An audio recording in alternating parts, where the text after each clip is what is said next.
Hello, everyone. Welcome to the Teach Series. I'm David Mosley of Mosley Consulting, LLC.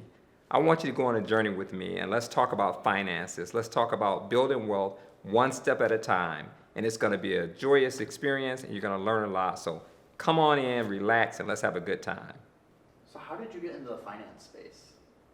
Zach, so I'll tell you how I got into it. I was working in corporate America for about 35 years with corporate America as a HR manager.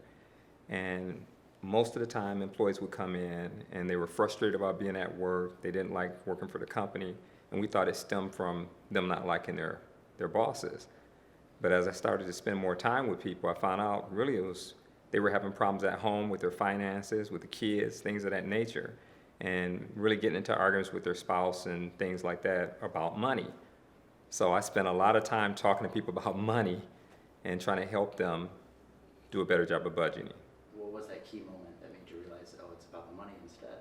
I think the key moment that made me think about it is people started talking about what they were getting paid. And the company that we work for, employees on the floor, they're making probably about $65,000 a year. So making really good money. But they would always say, every time they get a raise or a bonus, I need more money. It was always talking about more money. So naturally it prompts you to ask the question, why do you need more money? What are you doing with the money that you're making? And as we started talking about that, it led itself to things that they were spending money on. I heard a lot of dialogue of wasting money on jewelry and things like that. And as we talked more about it, we started to say, how can you budget better? What are some of the biggest things you see people waste their money on? I think toys. Surprisingly enough, the biggest thing people spend their money on is when they're working a lot of overtime, they buy things based on overtime wages. So they'll buy boats, they'll buy motorcycles, they'll buy new cars and things like that. And they're fine until, like I like to say, when Murphy shows up. When something goes wrong and the overtime ends, they've built their whole lifestyle based on overtime.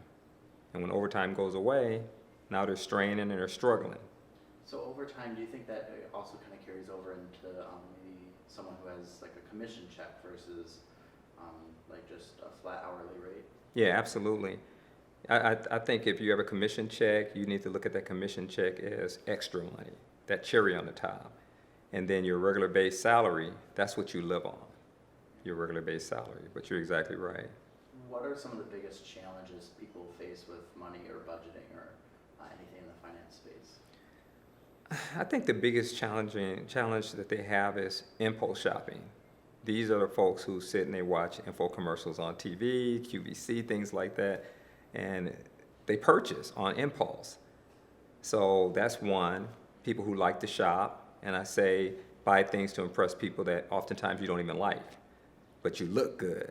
People are bragging about how successful you look. Then you go home in private and you understand, hey, I'm struggling, you have sleepless nights. So the biggest thing is trying to impress other people and not really managing a budget and spending more than what you have coming in. Why do people try to impress others? I think that's what society is all about, right? You look at TV and you see different shows and people are living these supposed lavish lifestyles. You look at Instagram and people are projecting themselves to be more successful than they really are. And we buy into that hype and we want to be just like them. That's what success looks like, having nice things. Do you think that people have an inflated sense of what normal is? Well, I wouldn't so much say an inflated sense of it. I think they know what normal is, but nobody wants to be normal. Everything we're seeing is, I would say, abnormal. They want to live a lifestyle that's a lot more lavish than what they have. They know what normal is, but who wants normal?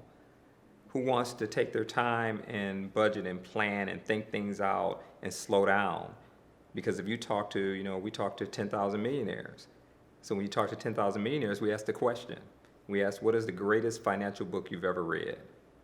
And most people say, oh, this book's Rich Dads, Poor Dads, things like that.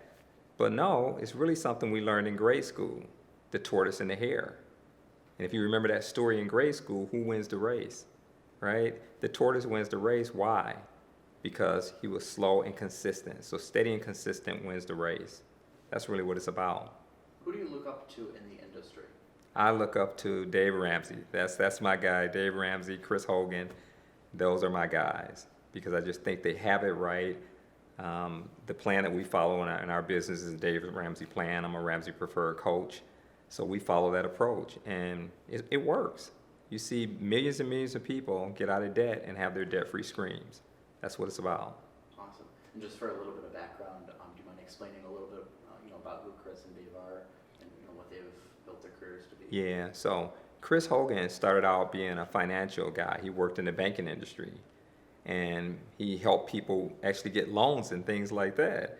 And then Dave Ramsey is, world renowned. He has a podcast, a show on TV, YouTube channels where he helps people with their finances. And if you know Dave's story, Dave had a lot of money at one point. He was wealthy. He was into real estate, and he did it the fast way.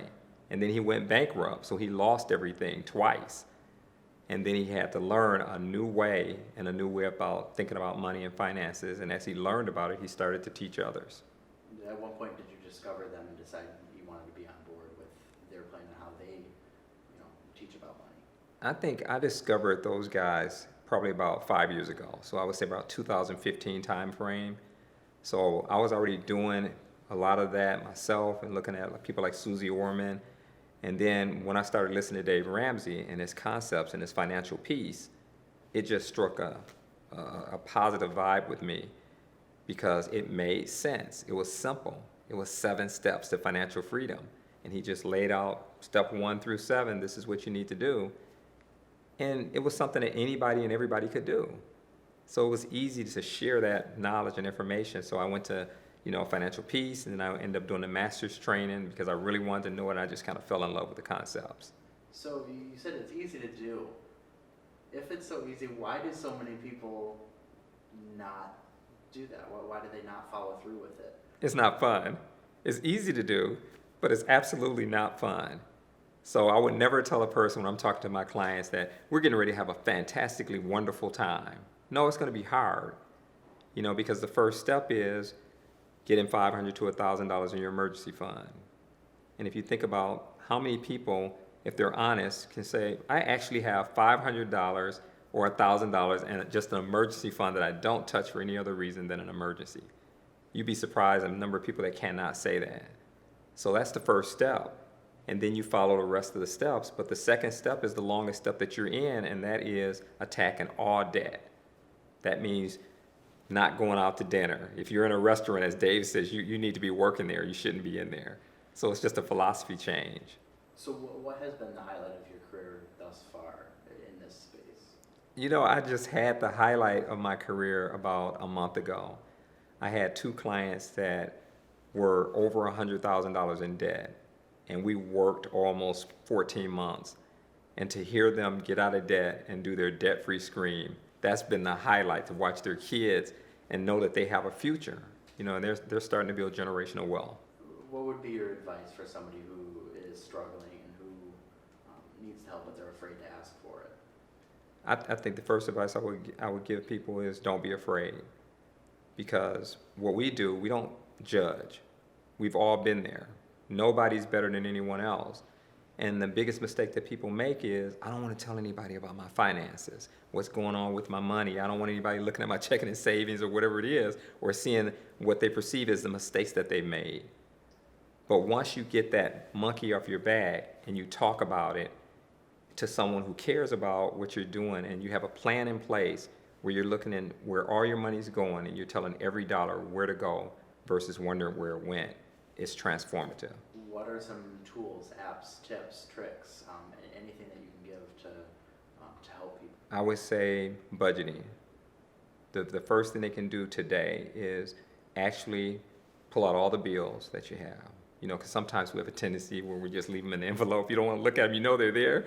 But to actually pull it out and say, let's look at where we are and let's put it down on paper. Look at where we are and see what our expenses are, what it's going to cost us. And then look at what we have coming in and start to strategize a plan of attacking that debt head on, and then not creating new debt. What would you say to somebody who gets started and they want to deviate from the plan? They want to go off and do their own thing, and then eventually they find themselves back in the same situation. It happens. I would say don't give up, because I call it the ish plan. You kind of, Dave always says Dave-ish. I'll start doing the plan, but when there's something about the plan I don't like, then I want to deviate off and stick to my plan. I want to have my cake and eat it too, if you will. But this plan is not that. This plan is really being disciplined and challenging yourself to say, did I really need to make that purchase? Because we talk about the 4 walls, and the 4 walls to keep you on track is food, clothing, shelter, and transportation. So when you start to spend your money, you ask that question, is it food, clothing, shelter, transportation? And then to make it easy, everything else is a want, because those are your needs. So everything else is a want. So when there's something that's outside of food, clothing, shelter, transportation, pause and ask yourself, do I really need to make that purchase? If I do, what won't get done if I make this purchase? There's a lot of psychology behind money, right? Absolutely. How do we justify what's really a want versus what's a justifiable, like maybe let's say transportation. So someone wants to go out and buy a new car. How do they justify, well, do I want a new car or do I need a new car? Is it going to help me? And how would they differentiate between that? Well, you have to really think about, again, with the psychology of it all is, I don't want to create a bill. So it can be a need. You may need transportation.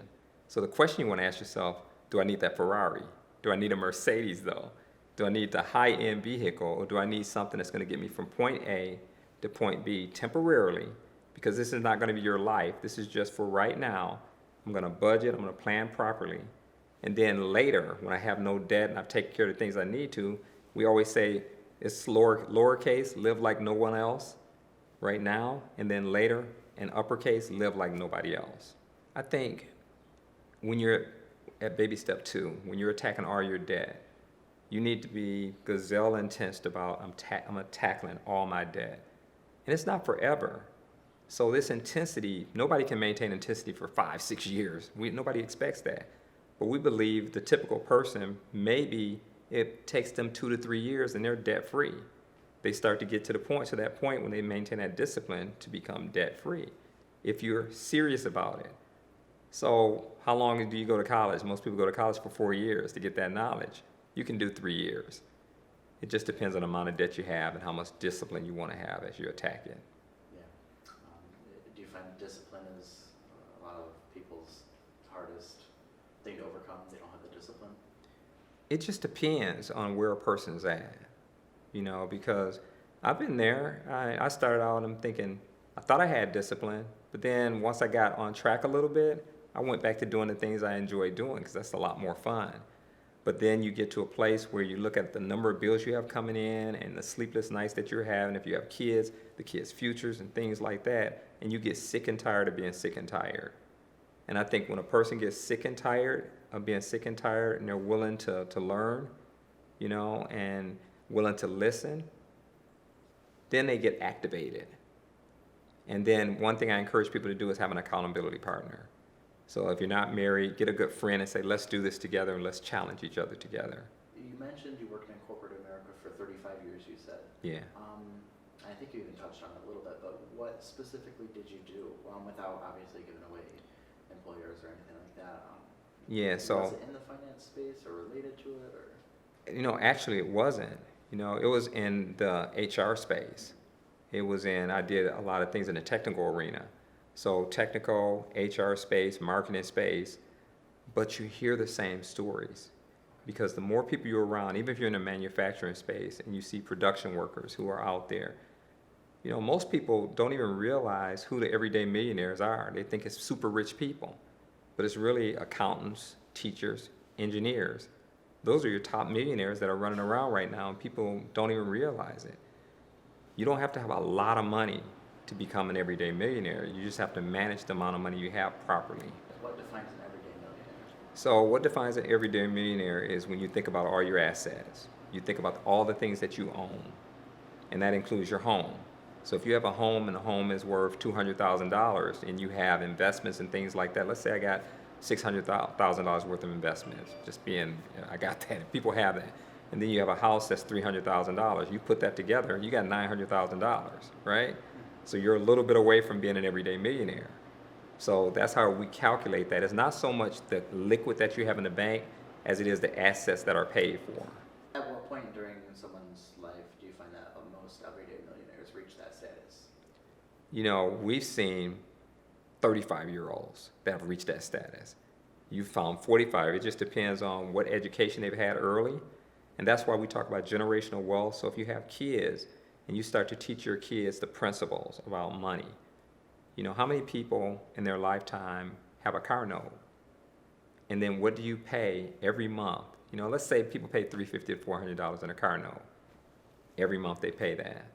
And they do that once the car is paid off in 4 years. What do? They get another car and they do the same routine again. But what if they purchase a car with cash and they start out with this inexpensive vehicle and they just never had a car note? And we taught our kids, buy your car. And then that money, you take that money and invest it and you save it. And you look and see how compound interest works with your money. What would that money look like in the same amount of time, 5, 10, 15 years later? You can just do the math and imagine those folks, by the time they get 40, they're young kids, they'll be everyday millionaires. Just because they didn't make those mistakes that maybe our parents made and things like that. Not to mention people who don't think about interest rates. Because most of the time when we're talking to folks, you got a credit card, what's your interest rate? Oh, it's 28%. Okay, 28% on $3,000 over a lifetime. I mean, over that $3,000 period, how much do you think you've spent? You ever seen people who have a credit card and the credit card is $500 and they say, I put money down on it, and the next month they go, it didn't change a bit. They forgot about the interest. So the bigger the purchase is, the interest has that much more pain with it. You mentioned pain. Are there a lot of people who have something traumatic in their life happen, and that kind of sets them on a downward financial spiral? Yeah. You know, and I'll tell you what gets people in the quickest financial spiral is long-term care, health care. So let's say you're doing very well, but you don't understand the other aspects of money, and you have a parent that maybe gets ill, and they have to go into a nursing home or something like that. Okay, and you want to take care of your parent, but you don't realize you didn't have long-term care. Your parent didn't have that. They didn't have long-term care insurance, so you have to pay for that. And most nursing homes are going to be about $10,000 a month.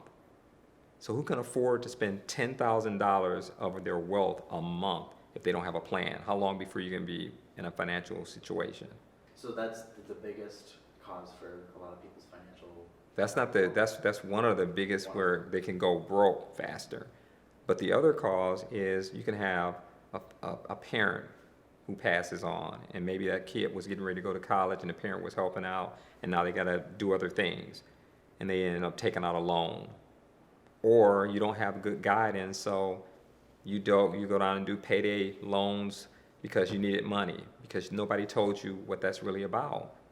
So it's a gamut of different things, but it's all based on not having the knowledge and having the understanding of what you should be doing. From your perspective, is there such thing as good debt? And if so, how can people use that to their advantage? And if not, then, yeah. You know, so I would say from my standpoint, I just don't think there's good debt. And I know many people teach that. And for some people it works. There's those exceptions that it works. But what I find that tends to happen is one thing we can count on is Murphy's going to show up, right? Anything that can happen usually will. So Murphy's going to show up. So the question would be, let's say you took out a loan. Everything's going well. You have a good job. It's paying you good money. You're living well. You don't have, I get it. I can pay all my bills. I can take credit cards. I can do all this kind of stuff. That plan actually works well until you lose a job, until something like COVID shows up, right? And people are out of work, but yet the bills are still coming in, but you notice the income is going down. So what happened to that plan? So people don't anticipate Murphy showing up, but if you did things in liquid and you didn't create that debt and you had patience and you waited and you planned and you strategized without creating additional debt, you're a lot better off. How has COVID-19 impacted the financial world as far as people who are trying to get out of debt or their financial problems? What's been the impact? It scared them, and it's understandable because when COVID hit, at the initial start, people didn't know the impact to corporations and businesses and what they would do. But the longer it went on, then you started seeing things like, furloughs, people asking their employees to take less hours, to work less hours and things like that. And then people went for that first month or so, and they were feeling pretty good. I can still pay my bills, and I'm feeling good that I'll return back to work. Well, when that didn't happen, panic started to take, how long can I get by before we're going to have a problem? And that problem arose very quickly. So it made me think, when we're talking to people, this is why we talk about the emergency fund. And the baby step 3 plan is getting to a point where you have 3 to 6 months of your household spending saved up.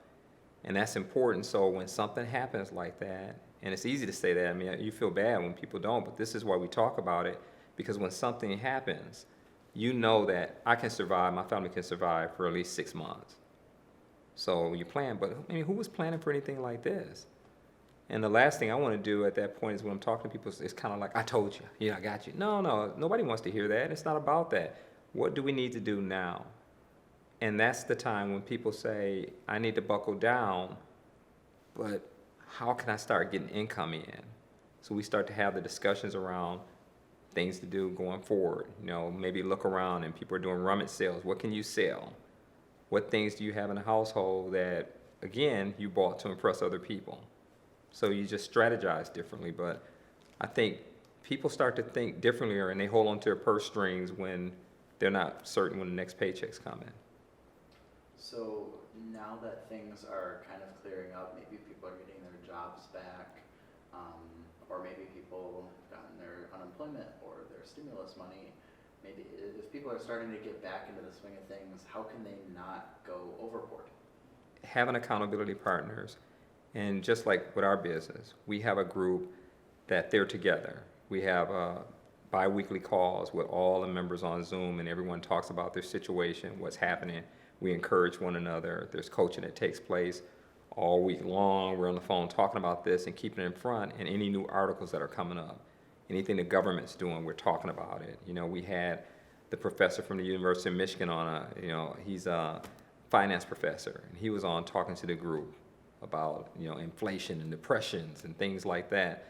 But it's just a constant education, and then a constant reinforcement to don't let your guards down.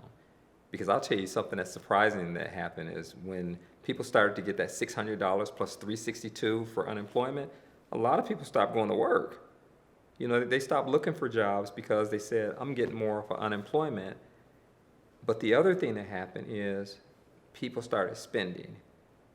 Even after everything that happened, you would have thought they would have went more into a saving mindset, but they went back to old habits. So I think it takes time to relearn what we've been doing for years. If you've been taught something from childhood, don't just think, because somebody spends, a week or two talking to you about principles, that all of a sudden that changes your way of thinking. It doesn't. How would you instruct parents or just anybody to teach the younger generations right from the get-go about money? Are there any methods that work best? I would instruct parents to first be honest about the way they learn. So the first question I would ask them is, what has been their understanding about money and how money works? What were you taught? Because you can't start to get good feedback if you don't know where they've been. And then there's a reason they're teaching their kids, because oftentimes that's the way I was taught, right? You ever hear, hey, get a credit card, get your kids started out and get their first credit going, okay? Everybody said that, but that's what they were taught. You got to have a car loan. I had one parent that says everybody's in debt. You're going to die in debt, because that's what they were taught. So we spend the time to say, what's been your history? And then educate. Because people, when you're starting to say, hey, what your parents told you were wrong, people are, no, not my mom and dad. So now you start to educate respectfully and say, let's show you the data. And then once people see the data, and this is what happens with your money, this is what happens with interest with your money. I have a compound interest spreadsheet where I look at a typical 19, 20-year-old and I say, okay, if you put this amount of money in, this is how it will compound by the time you turn age 50. That gets a lot of, especially younger people, it gets their attention real fast. They had no idea that money could accumulate to that amount. I had one lady, a new client, say to me, that can't be right, Because if that was right, it's like the question you asked me earlier. If that was right, everybody would be doing it. So why isn't everybody doing it? They don't want to. They don't believe. No, they've never been taught that, and they think everybody's in the same situation they're in.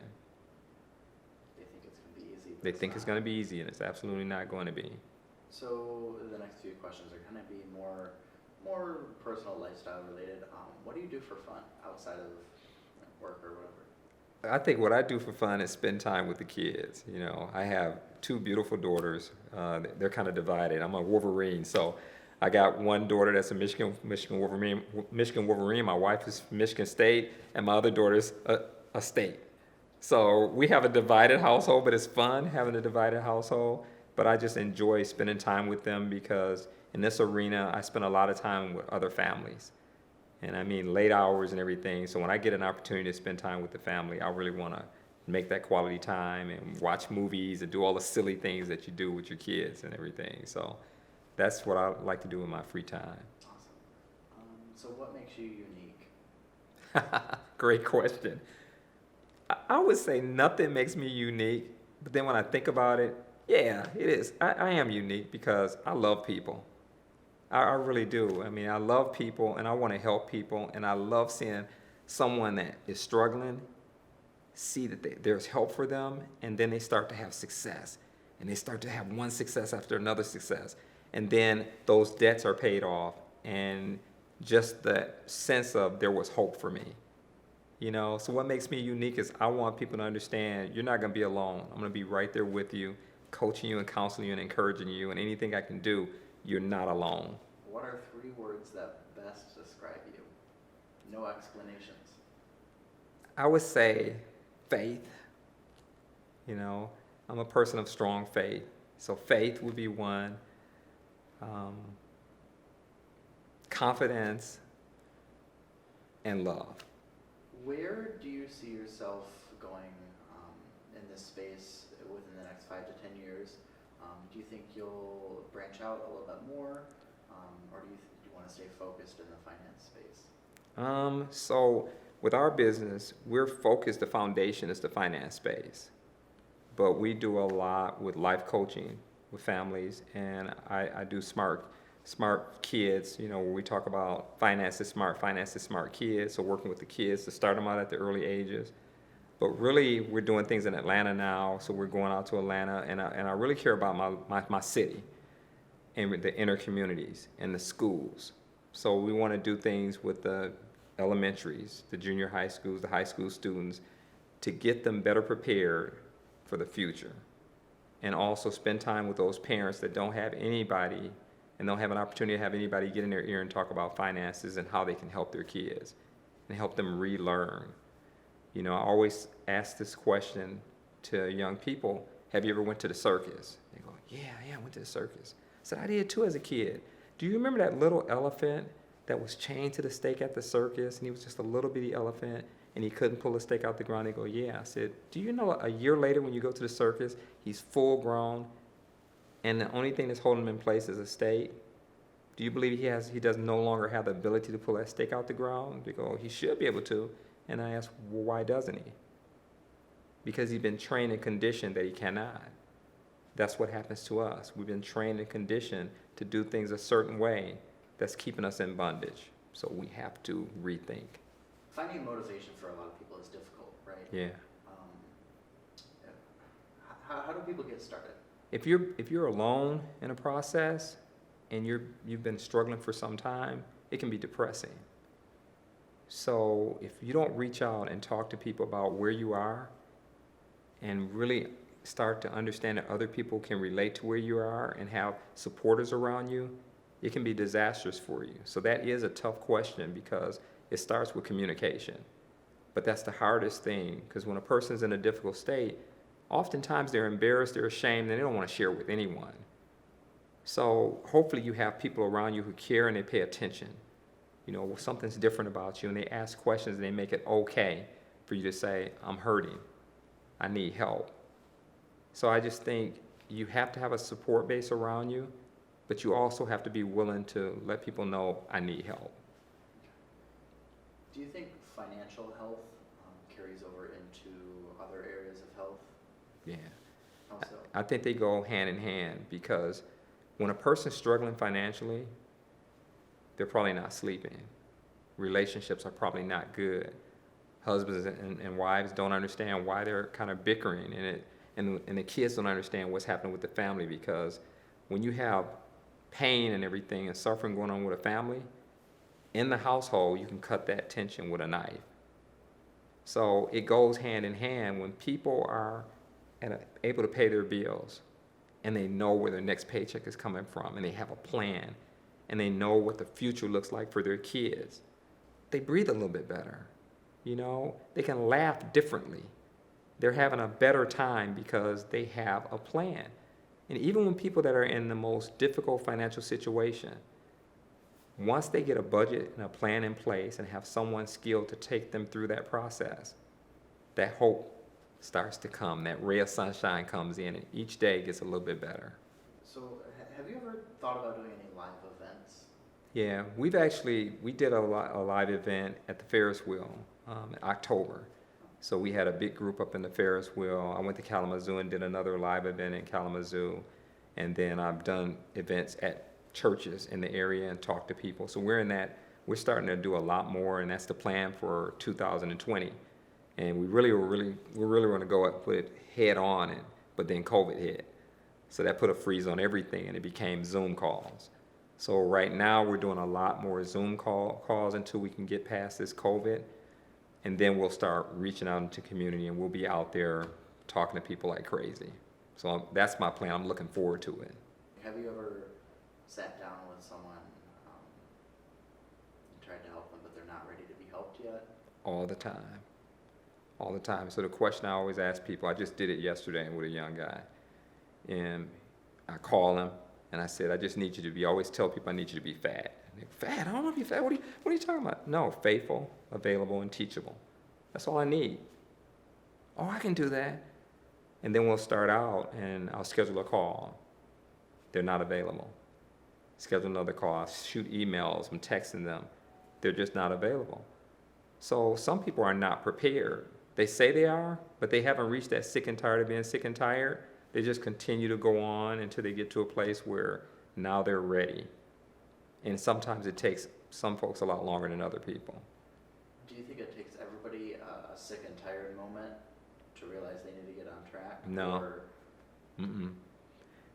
Because some people, they just think differently, and you can tell them something. I have a young lady right now, she's always just been in debt.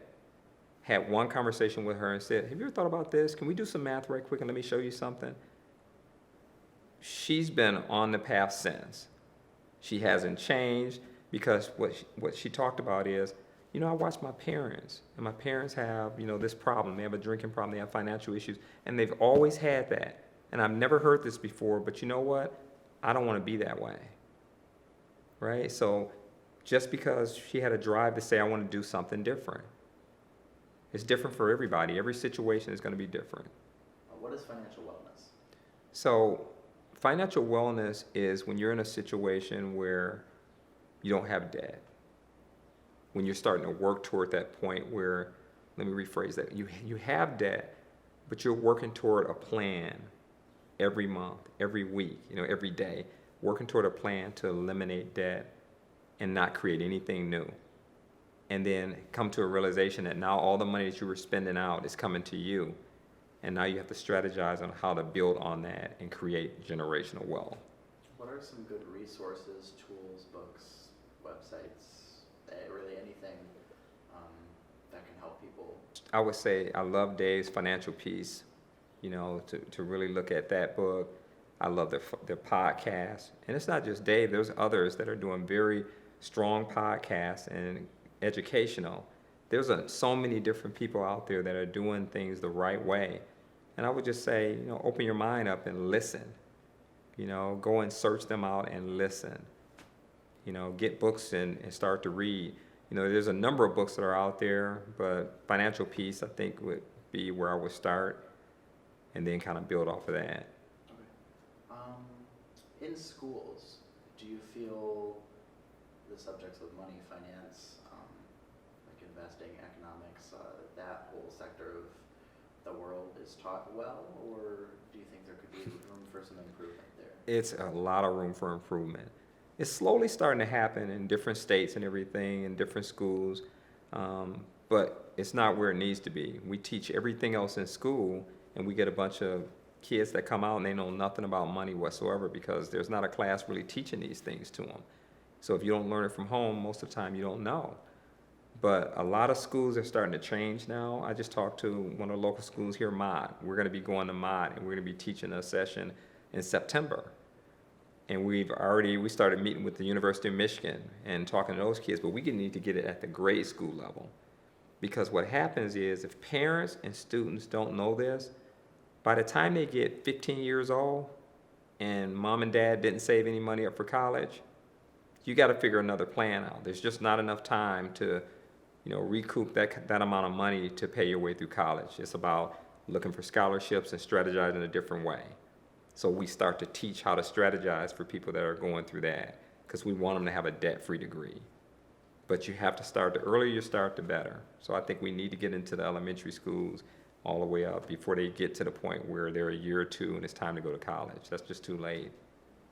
Do you have any specific things you'd like to see implemented in the grade school level? Yeah, I think I would like them to really talk about finances, talk about saving, talk about investing.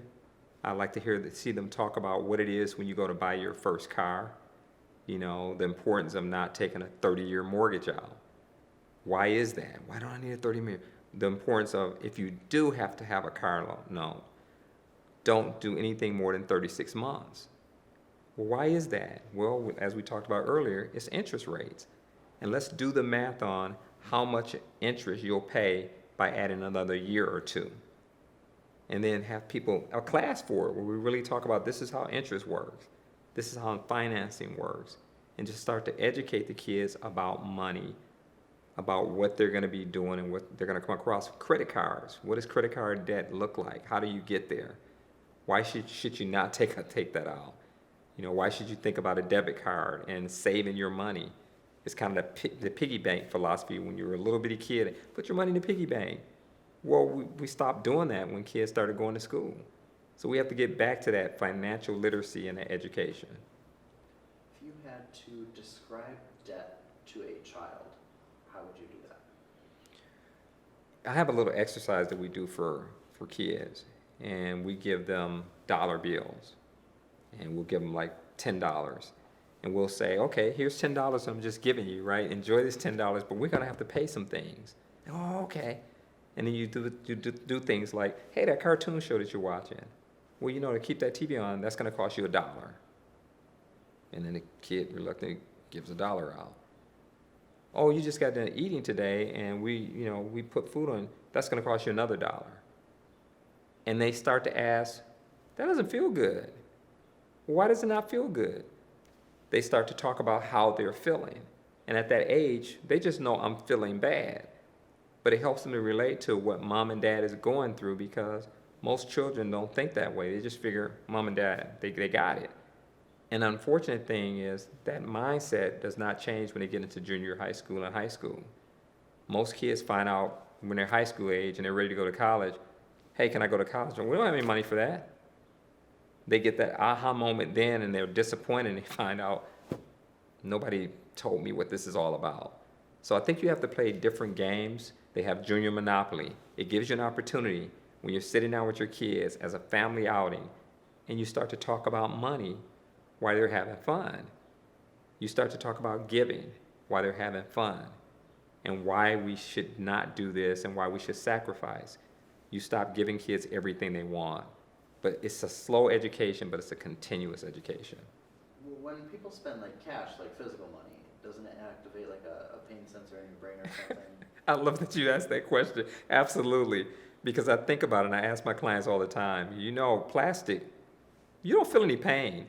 So if you go to your favorite restaurant and they come by and they bring you that little tray and you put your plastic on the tray and they take it away and they come back and they bring your plastic back. Well, psychologically, nothing changed in your mind when it comes to money. But conversely, if they brought the tray and your meal was $150 and you put $175, $150 on there, whatever you put on there, and they took it back and they brought you back $2. Something happens in your brain then.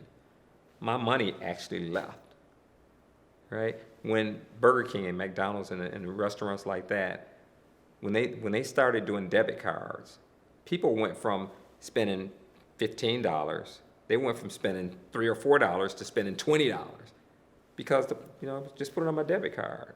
So like you said, the pain's not there as it was earlier when people had to spend cash and they said, I'm gonna wait on that extra Whopper. With so many children growing up in like a digital age, where maybe a lot of them haven't been exposed to cash as much as some of the previous generations, do you think there's going to be a spike in financial problems for those children growing up, not really understanding what it means to spend money until it's too late? Yeah, it's dangerous. This is where, like you said before, it's so important that the schools start to educate, that parents start to think about it differently. And I think now, as parents are dealing with debt and stress and everything, they're talking to their kids a little bit differently. But wealthier parents, they're talking in a different way, because if you are with a wealthy parent and you never saw mom and dad ever go in and have a car note, right? Because they always say, wealthy people go in and say, how much? People not so wealthy go in and say, how much and what's the monthly payment? So it's that mindset change of how do we think about money a different way? So it's got to be that constant education. Consistency. The tortoise and the hare. Absolutely. All right. Do you have anything else you wanted to share? Any closing words of advice? I would just say, never be afraid to reach out and understand that you need help and seek knowledgeable people to help you, because it matters. If you want to transform your family's future, it starts with having honest, open conversation and acknowledging the fact that you can do better.